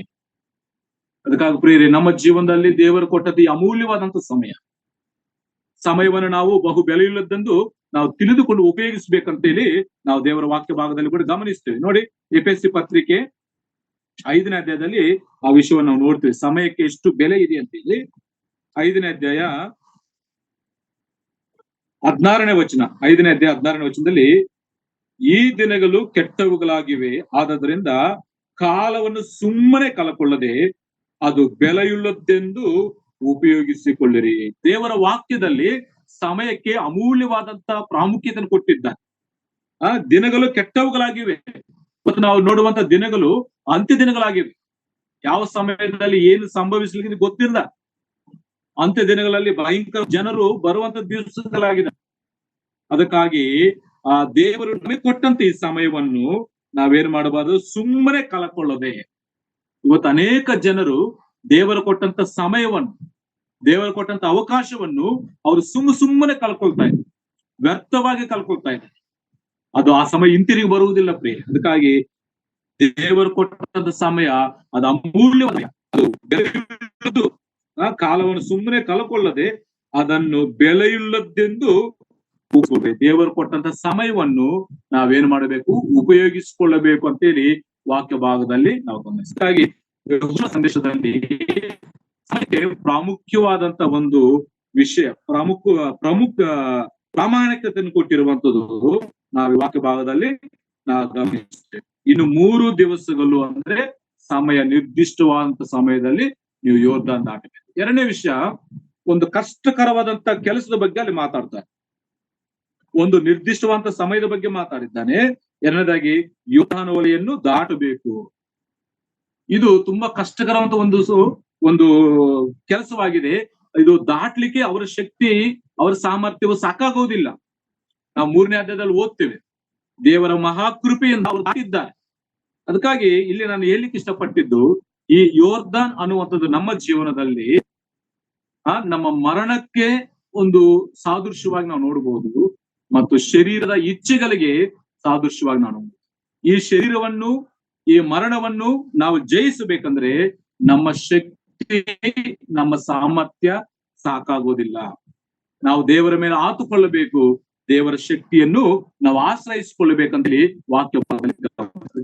ನಂಬಿಗಸ್ತರಾಗಿರುವಂತ ನಾವು ನಂಬಿರುವಂತ ನಮ್ಮ ಜೀವನದಲ್ಲಿ ಅನೇಕ ಹೋರಾಟಗಳು ಬರ್ತವೆ, ಅನೇಕ ಸಮಸ್ಯೆಗಳನ್ನು ನಾವು ದಾಟಿ ಹೋಗಬೇಕಾಗ್ತದೆ, ಅನೇಕ ಯೋರ್ದಾನ ನದಿಗಳು ನಮ್ಮ ಎದುರಾಗ್ತವೆ. ಅದಕ್ಕಾಗಿ ನಾವೇನು ಮಾಡ್ಬೇಕಂದ್ರೆ ದೇವರ ಶಕ್ತಿಯನ್ನು ಆಶ್ರಯಿಸ, ದೇವರ ಬಲವನ್ನು ನಾವು ಆಶ್ರಯಿಸಬೇಕಂತೇಳಿ ವಾಕ್ಯ ಭಾಗದಲ್ಲಿ ನಾವು ಗಮನ. ಇವತ್ತು ಅನೇಕ ಜನರು ತಮ್ಮ ಜೀವನದ ಸಮಸ್ಯೆಗಳನ್ನು ಅವರು ಅನುಭವಿಸ್ಲಿಕ್ಕೆ ಆಗದೆ, ತಡ್ಕೊಳ್ಳಿಕ್ಕೆ ಆಗದೆ ಅವರು ಸೋತು ಹೋಗ್ತಾ ಇರುವಂತದ್ದು, ಅವರು ಆ ದೇವರ ನಂಬಿಕೆಯನ್ನು ಬಿಟ್ಟು ಹೋಗ್ತಾ ಇರುವಂತದ್ದು ನಾವು ಲೋಕದಲ್ಲಿ ಗಮನಿಸುವಂತ ಒಂದು ವಿಷಯವಾಗಿದೆ. ಅದಕ್ಕಾಗಿ ಈ ಯೋರ್ದಾನ್ ಅನ್ನುವಂಥದ್ದು ನಮ್ಮ ಜೀವನದಲ್ಲಿ ಸಂಭವಿಸುವಂತ ಸಮಸ್ಯೆಗಳು, ನಮ್ಮ ಜೀವನದಲ್ಲಿ ಸಂಭವಿಸುವಂತ ಶರೀರ ಇಚ್ಛೆಗಳು, ಲೋಕದ ಆಶೆಗಳು, ಆ ಮರಣವು, ಇದನ್ನು ನಾವು ಜಯಿಸಬೇಕಂದ್ರೆ ದೇವರ ಶಕ್ತಿ, ದೇವರ ಸಾಮರ್ಥ್ಯ ನಮಗೆ ಬೇಕು ಅಂತೇಳಿ ವಾಕ್ಯ ಭಾಗದಲ್ಲಿ ನಾವು ಗಮನಿಸ್ತೀವಿ. ನೋಡಿ, ಎಫೆಸ ಪತ್ರಿಕೆ 6ನೇ ಅಧ್ಯಾಯ 12ನೇ ವಚನದಲ್ಲಿ ವಿಶ್ವಾಸಿಯ ಜೀವನ ಅದು ಯಾವ ರೀತಿಯಾಗಿದೆಯೋ ನಾವು ನೋಡ್ತೇವೆ. 12ನೇ ವಚನ, 6ನೇ ಅಧ್ಯಾಯ 12ನೇ ವಚನ, ನಾವು ಹೋರಾಡುವುದು ಮನುಷ್ಯ ಮಾತ್ರದವರ ಸಂಗಡವಲ್ಲ, ರಾಜ್ಯತ್ವಗಳ ಮೇಲೆಯೂ ಅಧಿಕಾರಿಗಳ ಮೇಲೆಯೂ ಈ ಅಂಧಕಾರದ ಲೋಕಾಧಿಪತಿಗಳ ಮೇಲೆಯೂ ಆಕಾಶ ಮಂಡಲ ದುರಾತ್ಮಗಳ ಸೇನೆಯ ಮೇಲೆಯೂ ನಾವು ಹೋರಾಡುವವರಾಗಿ. ನಮಗೆ ಹೋರಾಟ ಇದೆ. ಅವರಿಗೆ ಯೋರ್ದಾನು ಅಡ್ಡಿಯಾಗಿ ಬಂದಿತ್ತು. ಇವತ್ತು ನಮ್ಮ ಜೀವನದಲ್ಲಿ ಅನೇಕ ಹೋರಾಟಗಳಿದ್ದಾವೆ. ನಮ್ಮ ಶರೀರವೇ ನಮಗೆ ದೊಡ್ಡ ಶತ್ರುವಾಗಿದೆ, ಲೋಕವು ನಮಗೆ ಶತ್ರುವಾಗಿದೆ, ನಮ್ಮ ಶರೀರ ಇಚ್ಛೆಗಳು ನಮ್ಮ ಶತ್ರುವಾಗಿದೆ, ನಮಗೆ ಬರುವಂತ ಸಮಸ್ಯೆಗಳು ನಮ್ಮ ಶತ್ರುವಾಗಿದೆ. ಇಲ್ಲಿ ನೋಡಿ, ಅದೃಶ್ಯವಾದಂತ ಶತ್ರುಗಳು, ಸೈತಾನ ಸಂಬಂಧ ದುರಾತ್ಮ ಸೇನೆ, ಲೋಕಾಧಿಪತಿಗಳು, ಅಂಧಕಾರ ಸಂಬಂಧವಾದಂತ ದುರಾತ್ಮ ಸಮೂಹದೊಂದಿಗೆ ನಾವು ಹೋರಾಡುವವರಾಗಿದ್ದೇವೆ. ಅದಕ್ಕಾಗಿ ಇದು ನಮ್ಮ ಶಕ್ತಿ ನಮಗೆ ಸಾಕಾಗುತ್ತೆ, ನಮ್ಮ ಬಲ ನಮಗೆ ಸಾಕಾಗುತ್ತೆ. ಒಂದು ವಿಷಯ ನಮ್ಮ ಮನಸ್ಸಿನಲ್ಲಿ ನಾವು ಇಟ್ಕೊಳ್ಳೋಣ, ಈ ಜೀವನ ಪ್ರಯಾಣವು ಅಷ್ಟು ಸಾಮಾನ್ಯವಾಗಿ ನಾವು ಸಾಗಿಸ್ಕೊಂಡು ಹೋಗ್ಲಿಕ್ಕೆ ಸಾಧ್ಯ. ದೇವರ ಶಕ್ತಿ ಸಾಮರ್ಥ್ಯವು ನಮಗೆ ಬೇಕು. ಅದಕ್ಕಾಗಿ ಯೆಹೋಶುವನು ಏನ್ ಹೇಳ್ತಿದ್ರೆ, ನೀವು 3 ದಿವಸಗಳೊಳಗಾಗಿ ಈ ಯೋರ್ದಾನ್ ಹೊಳೆಯನ್ನು ದಾಟಬೇಕು. ಒಂದು ನಿರ್ದಿಷ್ಟವಾದಂತ ಸಮಯದಲ್ಲಿ ಈ ಕಷ್ಟವಾದಂತ ಈ ಯೋರ್ದಾನ್ ಹೊಳೆಯನ್ನು ದಾಟಬೇಕು. ಅದಕ್ಕೆ ಏನು ಮಾಡಬೇಕು? ನಿಮಗೋಸ್ಕರ ಆಹಾರವನ್ನು ಸಿದ್ಧಪಡಿಸಿಕೊಳ್ಳಿರಿ. ಅಂದ್ರೆ ನೀವು ಅದನ್ನು ದಾಟಿಕೊಳ್ಳಿಕ್ಕೆ ಆಹಾರವನ್ನು ಸಿದ್ಧಪಡಿಸಿಕೊಳ್ಳಬೇಕು. ಅಂದ್ರೆ ಅರ್ಥ, ನಿಮ್ಮನ್ನು ನೀವು ಬಲಪಡಿಸಿಕೊಳ್ಳಬೇಕು ಅಂತೇಳಿ. ಒಂದು ಶಾರೀರಿಕವಾದಂತ ಬಲ ಅಂದ್ರೆ ಆಹಾರ, ಅಂದ್ರೆ ಶಾರೀರಿಕವಾದಂತ ಬಲವಂತ ನಾವು ನೋಡ್ತೀವಿ. ಆಹಾರವನ್ನು ಸಿದ್ಧಪಡಿಸ್ಕೊಳ್ಳಿ, ಮತ್ತೆ ಅದರಲ್ಲಿ ಇನ್ನೊಂದು ದೇವರ ಒಂದು ಸಹಾಯದಿಂದ ಕೂಡ ನೀವು ಬಲ ಹೊಂದಬೇಕಂತೇಳಿ ವಾಕ್ಯ ಭಾಗದಲ್ಲಿ ನಾವು ಗಮನಿಸ್ತೇವೆ. ನಮಗೆ ನಿರ್ದಿಷ್ಟವಾದ ಸಮಯ, ತುಂಬಾ ಸಮಯ ನಮಗಿಲ್ಲ, ನಮ್ಮ ಮುಂದೆ ಸಮಯ ಬಹಳ ಕಡಿಮೆ ಇದೆ. ಆದರೆ ಜೀವನ ಪ್ರಯಾಣವು ಬಹು ಕಷ್ಟಕರವಾಗಿದೆ ಪ್ರಿಯರೇ, ಜೀವನ ಪ್ರಯಾಣ ಬಹು ಕಷ್ಟಕರವಾಗಿದೆ. ಅದಕ್ಕಾಗಿ ಏನ್ ಮಾಡ್ಬೇಕು? ನಮ್ಮನ್ನು ನಾವು ಸಿದ್ಧಪಡಿಸ್ಕೊಳ್ಳಬೇಕು, ನಮಗೋಸ್ಕರ ಆಹಾರವನ್ನು ಸಿದ್ಧಪಡಿಸ್ಕೊಳ್ಬೇಕು. ನೋಡಿ ಯಾವ ರೀತಿ ಸಿದ್ಧಪಡಿಸ್ಕೊಳ್ಬೇಕು ಒಂದು ಮಾತು ಎಫೆಸ ಪತ್ರಿಕೆ 6ನೇ ಅಧ್ಯಾಯ, ಎಫೆಸ ಪತ್ರಿಕೆ 6ನೇ ಅಧ್ಯಾಯ 10ನೇ ವಚನದಲ್ಲಿ ಕಡೆ ಮಾತು ಏನಂದ್ರೆ, ನೀವು ಕರ್ತನನ್ನು ಆತನ ಅತ್ಯಧಿಕವಾದ ಶಕ್ತಿಯನ್ನು ಆಶ್ರಯಿಸಿಕೊಂಡವರಾಗಿ ಬಲಗೊಳ್ಳಿರಿ. ನಮಗೆ ಸಮಯವು ಬಹಳ ಕಡಿಮೆ ಇದೆ, ನಿರ್ದಿಷ್ಟವಾದ ಸಮಯ ಇದೆ. ಅದಕ್ಕಾಗಿ ನಮ್ಮ ಮುಂದೆ ಇರುವಂತ ಈ ಕಷ್ಟಕರವಂತ ಈ ಪ್ರಯಾಣವನ್ನು, ಇದನ್ನು ದಾಟಿ ಹೋಗಬೇಕಂದ್ರೆ ನಮ್ಮನ್ನು ನಾವು ಬಲಪಡಿಸಿಕೊಳ್ಳಬೇಕು. ಯಾವ ರೀತಿಯಾಗಿ? ನೀವು ಕರ್ತನನ್ನು ಆತನ ಅತ್ಯಧಿಕವಾದಂತ ಶಕ್ತಿಯನ್ನು ಆಶ್ರಯಿಸಿಕೊಂಡವರಾಗಿ ಬಲ ಹೊಂದಬೇಕು. ದೇವರ ಕೃಪೆಯಿಂದ ದೇವರನ್ನು ಆಶ್ರಯಿಸಿ ನಾವು ಬಲ ಹೊಂದಬೇಕು ಅಂತೇಳಿ ಈ ವಾಕ್ಯ ಭಾಗದಲ್ಲಿ ನಾವು ಗಮನಿಸ್ತೀವಿ. ಯೆಹೋಶುವ ಅಕ್ಷರಾರ್ಥವಾದಂತ ಆಹಾರವನ್ನು ಸಿದ್ಧಪಡಿಸಿಕೊಳ್ಳು ಅಂತ ಹೇಳಿದ್ದಾರೆ. ಇನ್ನು 3 ದಿವಸಗಳೊಳಗಾಗಿ ನೀವು ಯೋರ್ದಾನವನ್ನು ದಾಟಬೇಕು. ಅದಕ್ಕಾಗಿ ನಿಮಗೋಸ್ಕರ ಆಹಾರವನ್ನು ಸಿದ್ಧಪಡಿಸ್ಕೊಳ್ರಿ. ಅದು ಅಕ್ಷರಾರ್ಥವಂತ ಒಂದು ಆಹಾರ.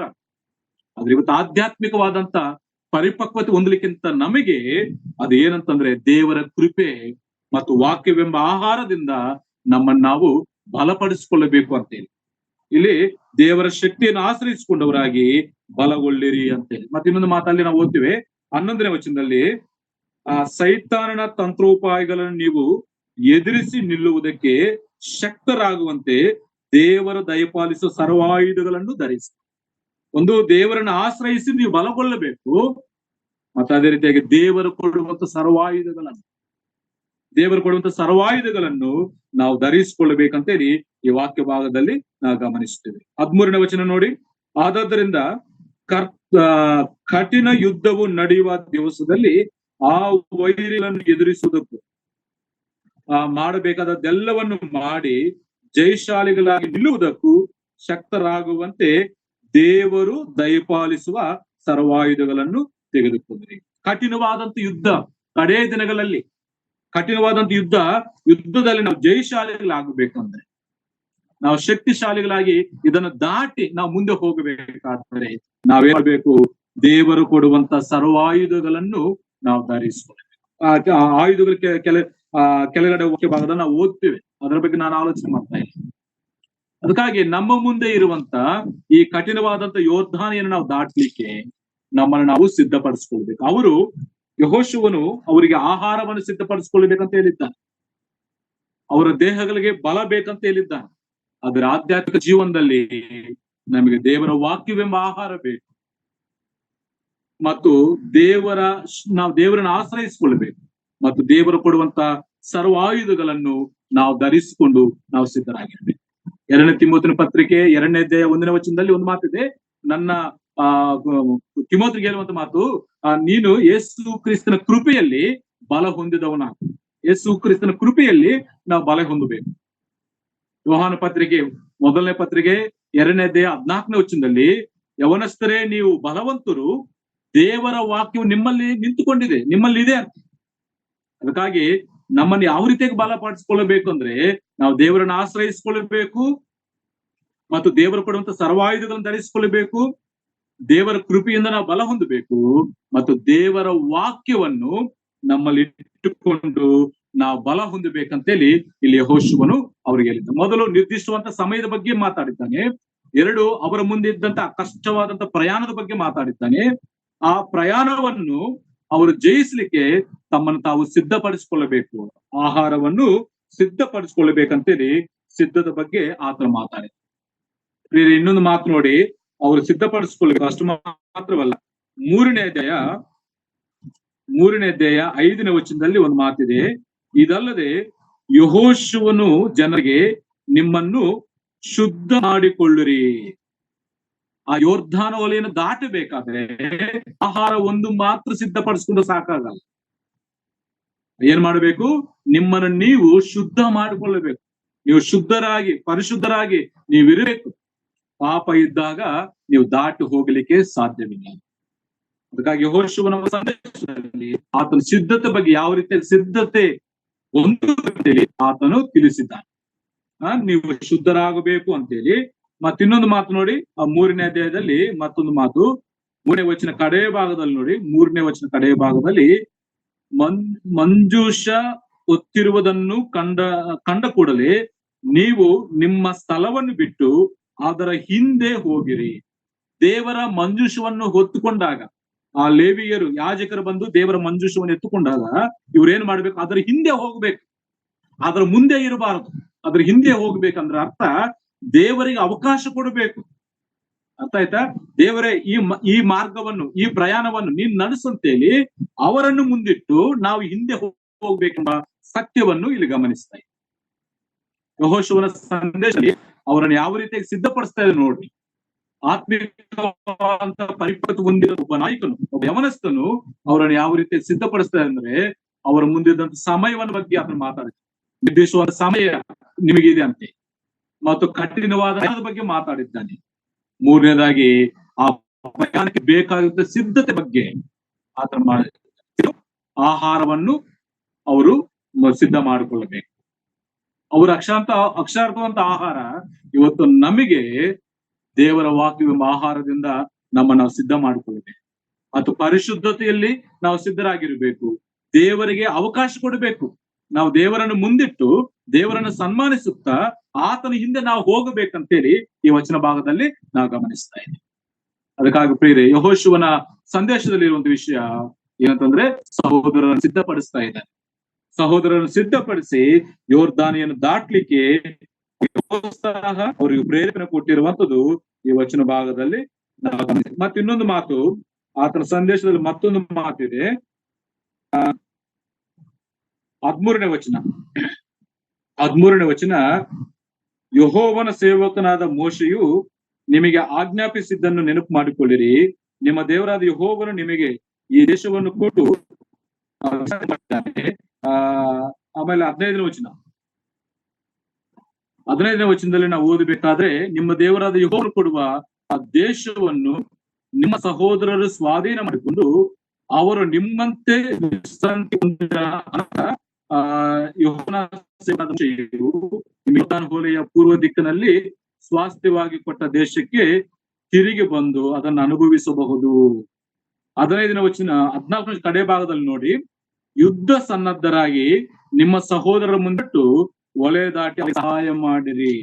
ಇಲ್ಲಿ ರೂಬೇನಿಯರಿಗೆ, ಗಾದಿಯರಿಗೆ, ಮನುಷ್ಯ ಅರ್ಥ ಕುಲದವರಿಗೆ ಆತನು ಹೇಳುವಂತ ಸಂದೇಶ ಏನಂತಂದ್ರೆ, ನಿಮ್ಮ ಸಹೋದರಿಗೆ ಸಹಾಯ ಮಾಡಿರಿ. ಇದು ದೊಡ್ಡ ಒಂದು ವಿಷಯ ಪ್ರಿಯರೇ. ಇಲ್ಲಿ ನಾನು ಇದನ್ನು ಹೇಳಲಿಕ್ಕೆ ನನ್ನ ಮುಂದೆ ಸಮಯವಿಲ್ಲ. ಈ ರೂಬೇನಿಯರು, ಈ ಗಾದಿಯರು, ಮನುಷ್ಯ ಕುಲದ ಅರ್ಥ ಕುಲದವರು ಯೋರ್ದಾನ್ ಈ ಕಡೆ ನಮಗೆ ಭೂಭಾಗ ಬೇಕು, ನಮಗೆ ಸ್ವಾಸ್ಥ್ಯ ಬೇಕಂತೇಳಿ ಕೇಳಿಕೊಂಡು ಅದನ್ನು ಪಡ್ಕೊಳ್ತಾರೆ. ಅರಣ್ಯಕಾಂಡ ಪುಸ್ತಕ 32ನೇ ಅಧ್ಯಾಯ ನಾವು ಓದಬೇಕಾದ್ರೆ ನಮ್ಗೆ ಅರ್ಥವಾಗ್ತದೆ ಆ ಎಲ್ಲಾ ವಿಷಯಗಳು. ಆದ್ರೆ ಅಲ್ಲಿ ಮೋಶೆ ಹೇಳ್ತಾನೆ, ನೀವು ನಿಮ್ಮ ಸಹೋದರ ಜೊತೆಲಿ ಯುದ್ಧಕ್ಕೆ ಹೋಗಬೇಕು, ಅವರು ವಿಶ್ರಾಂತಿ ಹೊಂದಿದ ಮೇಲೆ ತಿರುಗಿ ನಿಮ್ಮ ದೇಶಕ್ಕೆ ಬರಬಹುದಂತೇಳಿ ಮೋಶೆ ಹೇಳ್ತಾನೆ. ಈಗ ಆ ವಿಷಯಗಳನ್ನು ಇಲ್ಲಿ ಯೆಹೋಶುವ ಏನ್ ಮಾಡ್ತಾನೆ, ಅವ್ರ ನೆನಪಿಗೆ ತರ್ತಾ ಇದ್ದಾರೆ. ನೀವು ಅಲ್ಲಿ ಏನು ಮಾತು ಕೊಟ್ಟಿದ್ದೀರೋ, ಈಗ ನಿಮ್ಮ ಸಹೋದರ ನೀವು ಸಹಾಯ ಮಾಡ್ರಿ. ಈಗ ಯೋರ್ದಾನ್ ವಲಯವನ್ನು ದಾಟಿ ಅವರು ದೇಶವನ್ನು ಸ್ವತಂತ್ರಿಸಲಿಕ್ಕೆ ಹೋಗ್ತಾ ಇದ್ದಾರೆ. ರೂಬೇನಿಯರಿಗೆ, ಗಾದಿಯರಿಗೆ, ಮನುಷ್ಯ ಅರ್ಥ ಕುಲದವರಿಗೆ ಆತ್ಮೇರುವಂತ ಮಾತು, ನೀವು ನಿಮ್ಮ ಸಹೋದರ ಸಂಗಡ ಹೋಗಿ ಅವರಿಗೆ ಸಹಾಯ ಮಾಡ್ರಿ. ಅವರು ಕೂಡ ನಿಮ್ಮ ಹಾಗೆ ಸ್ವಾಸ್ಥ್ಯವನ್ನು ಪಡ್ಕೊಳ್ಳುವವರೆಗೂ ಅವರೊಂದಿಗೆ ಯುದ್ಧ ಮಾಡಬೇಕು. ಅವರಿಗೆ ವಿಶ್ರಾಂತಿಯನ್ನು ದೇವರು ದಯಪಾಲಿಸಿದಾಗ ನೀವು ಹಿಂತಿರುಗಿ ಬಂದು ನಿಮ್ಮ ಸ್ವಾಸ್ಥ್ಯವನ್ನು ನೀವು ಹೊಂದಬಹುದು, ಅನುಭವಿಸಬಹುದು ಅಂತೇಳಿ ಇಲ್ಲಿ ಯೆಹೋಶುವನು ಹೇಳ್ತಾರೆ. ನೀವು ಇದನ್ನು ಇನ್ನೂ ಚೆನ್ನಾಗಿ ತಿಳ್ಕೊಳ್ಬೇಕಂದ್ರೆ ಅರಣ್ಯಕಾಂಡ ಪುಸ್ತಕ 32ನೇ ಅಧ್ಯಾಯ ನಾವು ಓದಬೇಕಾದ್ರೆ ಅಲ್ಲಿ ಅರ್ಥವಾಗ್ತದೆ. ಅದು ನಾನು ಹೇಳಲಿಕ್ಕೆ ಇಷ್ಟಪಡುವಂತ ವಿಷಯ ಏನಂತಂದ್ರೆ, ಸಹೋದರರ ಒಂದು ಸಹಾಯವನ್ನು ಆತನಲ್ಲಿ ಬಯಸ್ತಾ ಇದ್ದಾರೆ. ಯೆಹೋಶುವನ ಸಂದೇಶದಲ್ಲಿ ಸಹೋದರರಿಗೆ ಸಹಾಯ ಮಾಡಿಕೊಳ್ಳಬೇಕು. ಒಬ್ಬರು ಸ್ವಾಸ್ಥ್ಯವನ್ನು ಹೊಂದ್ರೆ ಸಾಕಾಗಲ್ಲ, ಉಳಿದಂತ ಸಹೋದರರು ಕೂಡ ಸ್ವಾಸ್ಥ್ಯವನ್ನು ಹೊಂದಲಿಕ್ಕೆ ನೀವೇನು ಮಾಡಬೇಕು, ಸಹಾಯ ಮಾಡಬೇಕು. ಅದಕ್ಕಾಗಿ ಯೆಹೋಶುವನ ಸಂದೇಶದಲ್ಲಿ ಸಹಾಯ ಮಾಡುವಂತ ವಿಚಾರವಿದೆ. ಅದಕ್ಕಾಗಿ ಆತನ ದೇವರಿಂದ ಕಲ್ತುಕೊಂಡು ಆತನು ಹೇಳಿರುವಂತ ವಿಷಯಗಳನ್ನು ಈ ವಾಕ್ಯ ಭಾಗದಲ್ಲಿ ನಾವು ಗಮನಿಸ್ತೀವಿ. ಮೊದಲು ನಿರ್ದಿಷ್ಟವಾದ ಸಮಯದ ಬಗ್ಗೆ ಮಾತಾಡಿದ್ದಾನೆ, ಕಷ್ಟವಂತ ಪ್ರಯಾಣದ ಬಗ್ಗೆ ಮಾತಾಡಿದ್ದಾನೆ, ಅದಕ್ಕೆ ಬೇಕಂತ ಸಿದ್ಧತೆ ಬಗ್ಗೆ ಮಾತಾಡಿದ್ದಾನೆ, ಮತ್ತು ಇಲ್ಲಿದ್ದಂತ ಈ 2.5 ಗೋತ್ರದವರಿಗೆ ಅವರು ಕೊಟ್ಟಂತ ಮಾತನ್ನು ಅವರಿಗೆ ನೆನಪು ಮಾಡಿ, ನೀವು ನಿಮ್ಮ ಸಹೋದರ ಸಂಗಡ ಹೋಗಿ ಯುದ್ಧ ಸನ್ನದ್ಧರಾಗಿ ನೀವು ಕೂಡ ಯುದ್ಧ ಮಾಡಬೇಕಂತೇಳಿ ಸಹಾಯವನ್ನು ಬಯಸಿದ್ದಾರೆ. ಪ್ರಿಯರೇ, ಇವೆಲ್ಲವೂ ಕೂಡ ನಮ್ಮ ಆಧ್ಯಾತ್ಮಿಕ ಜೀವನದಲ್ಲಿ ನಮಗೆ ಎಷ್ಟೋ ಪ್ರಯೋಜನವನ್ನು ಉಂಟು ಮಾಡುವಂತ ಮಾತುಗಳು. ಇವತ್ತು ನಾವು ಕೂಡ ಯುದ್ಧದಲ್ಲಿದ್ದೇವೆ. ನಾವು ಹೋರಾಡುವುದು ಕೂಡ ಮನುಷ್ಯ ಮಾತ್ರ ಸಂಗಡದವರಲ್ಲ. ನಾವು ಓದಿದ್ವಲ್ಲ ಎಫೆಸ ಪತ್ರಿಕೆಯಲ್ಲಿ, ನಾವು ದುರಾತ್ಮದ ಸೇನದೊಂದಿಗೆ ನಾವು ಹೋರಾಡ್ಲಿಕ್ಕಿದ್ದೇವೆ. ಅದಕ್ಕಾಗಿ ಸಹೋದರ ಒಬ್ಬರೊಬ್ಬರಾಗಿ ನಾವು ಸಹಾಯವನ್ನು ಪಡೆದುಕೊಳ್ಳುವವರಾಗಿರ್ಬೇಕು. ಒಬ್ಬರಿಗೊಬ್ಬರು ನಾವು ಸಹಾಯವನ್ನು ಮಾಡಿ ಎಲ್ಲರೂ ಕೂಡ ಸ್ವಾಸ್ಥ್ಯವನ್ನು ಹೊಂದುವ ಹಾಗೆ ನಾವು ಸಹಾಯವನ್ನು ಮಾಡಬೇಕಂತೇಳಿ ಯೆಹೋಶುವನ ಒಂದು ಸಂದೇಶವು ಇದಾಗಿದೆ. ಅದಕ್ಕೆ ಜನರ ಒಂದು ಪ್ರತಿಕ್ರಿಯೆ ನಾವು ನೋಡ್ತೇವೆ. 16ನೇ ವಚನ 17ನೇ ವಚನದಲ್ಲಿ ಆ ಜನರು ಒಳ್ಳೆ ಒಂದು ಸ್ಪಂದನೆ ಯೆಹೋಶುವನ ಕೊಟ್ಟು, ಯೆಹೋಶುವನ ಮಾತನ್ನು ಅವರು ಕೇಳಿಸಿಕೊಂಡಿದ್ದಾರೆ. ಹೌದು, ನಾವು ಹಾಗೆ ಮಾಡ್ತೇವೆ, ನಿನ್ನ ಮಾತನ್ನು ಯಾರು ಕೇಳ್ತಾರ ಅವರು ಧನ್ಯರು, ಕೇಳದಿದ್ದಂತವ್ರು ಅವ್ರು ಮರಣಿಸಬೇಕಂತೇಳಿ ಆ ಜನರು ಕೂಡ ಯೆಹೋಶುವನಿಗೆ ಭರವಸೆ ಕೊಟ್ಟಿರುವಂತದ್ದು ವಾಕ್ಯ ಭಾಗದಲ್ಲಿ ನಾವು ಗಮನಿಸಿದ. ಅದಕ್ಕಾಗಿ ಪ್ರಿಯರೇ, ದೇವರ ಸಂದೇಶವನ್ನು ಕೇಳಿಸಿಕೊಂಡಂತ ಜನರು ಅವರ ಜೀವನದಲ್ಲಿ ಆ ಪ್ರತಿಸ್ಪಂದನೆಯನ್ನು ನಾವು ನೋಡ್ತಾ ಇದ್ದೀವಿ. ಅದಕ್ಕಾಗಿ ಇವತ್ತು ಯವನಸ್ಥರಾಗಿರುವಂತ ನಾವು ಕೂಡ ಯೆಹೋಶುವನ ಜೀವನದಲ್ಲಿ ನಾವು ಗಮನಿಸಿರುವಂತ ಒಂದು ವಿಷಯ ಏನಂತಂದ್ರೆ, ಅವನ ಆಧ್ಯಾತ್ಮಿಕವಾದಂತ ಒಂದು ಪರಿಪಕ್ವತೆ ಹೊಂದಿರುವಂತ ವ್ಯಕ್ತಿ. ಆ ಜನರಿಗೆ ಬೋಧಿಸಿ ಅವರನ್ನು ಯೋರ್ದಾನ್ ದಾಟಿ ಕಾನಾನ ದೇಶವನ್ನು ಸ್ವತಂತ್ರಿಸಿಕೊಳ್ಳಿಕ್ಕೆ ಅವರನ್ನು ಸಿದ್ಧಪಡಿಸಿ ಕರ್ಕೊಂಡು ಹೋಗ್ತಾ ಇದ್ದಾರೆ. ಅದಕ್ಕಾಗಿ ನಾವು ಕೂಡ ಪ್ರಿಯರೇ, ಇವತ್ತು ಯವನಸ್ಥರಾಗಿದ್ದೇವೆ, ದೇವರ ಕೃಪೆಯಿಂದ ನಂಬಿಕೆಯಲ್ಲಿ ನಿಂತುಕೊಂಡಿದ್ದೇವೆ. ಆದ್ರೆ ಅಷ್ಟು ಮಾತ್ರ ಸಾಕಾಗೋದಿಲ್ಲ. ನಾವು ದಿನ ದಿನವೂ ಅಭಿವೃದ್ಧಿ ಹೊಂದುತ್ತಾ, ದಿನ ದಿನವೂ ಬಲ ಹೊಂದುತ್ತಾ ನಮ್ಮನ್ನು ನಾವು ಸಿದ್ಧಪಡಿಸಿಕೊಂಡು ನಮ್ಮ ಮುಂದಿಟ್ಟಿರುವಂತ ಈ ಯುದ್ಧದಲ್ಲಿ ನಾವು ಜಯಶಾಲಿಗಳಾಗಿ ನಾವು ನಿಲ್ಲಬೇಕು. ನಮ್ಮ ಪರಿಶುದ್ಧತೆಯನ್ನು ನಾವು ಕಾಪಾಡಿಕೊಳ್ಳಬೇಕು. ನಾವು ದೇವರನ್ನು ನಮ್ಮ ಮುಂದೆ ಇಟ್ಟುಕೊಂಡು ನಾವು ಹೋಗುವಾಗ ನಮಗೆ ಶ್ರೇಷ್ಠವಾದಂತ ಒಂದು ಶ್ರೇಷ್ಠವಾದಂತ ಜೀವನವನ್ನು ನಾವು ಜೀವಿಸಲಿಕ್ಕೆ ಸಾಧ್ಯವಾಗುತ್ತೆ. ಈಗ ಪರಿಶುದ್ಧ ಗ್ರಂಥ ಅನೇಕ ಯವನಸ್ಥರು ಮೆಚುರಿಟಿಗೆ ಬಂದಂತ ಯವನಸ್ಥರು ಅನೇಕ ಜನರಿದ್ದಾರೆ. ನಾವು ತಿಮೋತಿನ ಬಗ್ಗೆ ಓದುವಾಗ ಮೊದಲನೇ ತಿಮೋತಿನ ಪತ್ರಿಕೆ 1ನೇ ಅಧ್ಯಾಯ 3-4 ವಚನ ಓದಬೇಕಾದ್ರೆ ತಿಮೋತಿನ ಒಂದು ಮೆಚುರಿಟಿ ನಾವು ಅಲ್ಲಿ ನೋಡ್ತೇವೆ. ಸ್ವಸ್ಥ ಬೋಧನೆ ವಿಷಯದಲ್ಲಿ ಪೌಲನು ಹೇಳ್ತಾನೆ, ನೀನು ಅದನ್ನು ಸರಿಪಡಿಸು, ಅದನ್ನು ಆಜ್ಞಾಪಿಸುವಂತೆ. ಒಬ್ಬ ಶಿಷ್ಯನಾಗಿ ಪ್ರಾರಂಭಿಸಿ ಆತನು ಸ್ವಸ್ಥ ಬೋಧನೆ ವಿಷಯದಲ್ಲಿ ಬೋಧಿಸುವಂತ ಒಬ್ಬ ಬೋಧಕನಾಗಿ ಅವನು ಮೆಚುರಿಟಿಗೆ ಬಂದಿರುವಂತದ್ದು ವಾಕ್ಯ ಭಾಗದಲ್ಲಿ ನಾವು ಗಮನಿಸ್ತೇವೆ. ಆಮೇಲೆ 3ನೇ ಯೋಹಾನ ಪತ್ರಿಕೆ 2ನೇ ವಚನದಲ್ಲಿ ಕೂಡ ಗಾಯನ ಬಗ್ಗೆ ನಾವು ಓದ್ತೇವೆ. ನನ್ನ ಪ್ರಿಯನಾಗಿರ್ತ ಗಾಯನೇ, ನೀನು ಆತ್ಮ ವಿಷಯದಲ್ಲಿ ನೀನು ಅಭಿವೃದ್ಧಿ ಹೊಂದಿದೀಯ ಅಂತೆ. ಹಾಗೆ ಎಲ್ಲಾ ವಿಷಯಗಳ ಅಭಿವೃದ್ಧಿ ಹೊಂದಬೇಕು. ಅದಕ್ಕಾಗಿ ಅನೇಕ ಯವನಸ್ಥರು ಅವರು ಯವನಸ್ಥರಾಗಿ ಪ್ರಾರಂಭಿಸಿ ಹಾಗೆ ಇರದೆ ಆಧ್ಯಾತ್ಮಿಕವಾದಂತ ಒಂದು ಪರಿಪಕ್ವತೆಗೆ ಅವರು ಬಂದಿರುವಂತದ್ದು ವಾಕ್ಯ ಭಾಗದಲ್ಲಿ ನಾವು ಗಮನಿಸ್ತೀನಿ. ನಾನು ಇಲ್ಲಿ ಮುಗಿಸ್ತಾ ಇದ್ದೇನೆ. ಒಂದೇ ಒಂದು ವಿಷಯ ನಮ್ಮ ಮನಸ್ಸಿನಲ್ಲಿ ನಾವು ಇಟ್ಟುಕೊಳ್ಳೋಣ. ನಮ್ಮ ಮುಂದೆ ಸಮಯವು ಬಹಳಷ್ಟು ಕಡಿಮೆ ಇದೆ, ಆದ್ರೆ ನಾವು ಹೋಗುವಂತ ಪ್ರಯಾಣ ಬಹಳಷ್ಟು ಕಷ್ಟವಾಗಿದೆ. ಈ ಪ್ರಯಾಣದಲ್ಲಿ ನಾವು ಜಯ ಗಳಿಸಬೇಕಾದ್ರೆ ನಾವು ಆಧ್ಯಾತ್ಮಿಕವಾದಂತ ಒಂದು ಪರಿಪಕ್ವತೆ ನಾವು ಹೊಂದಬೇಕು.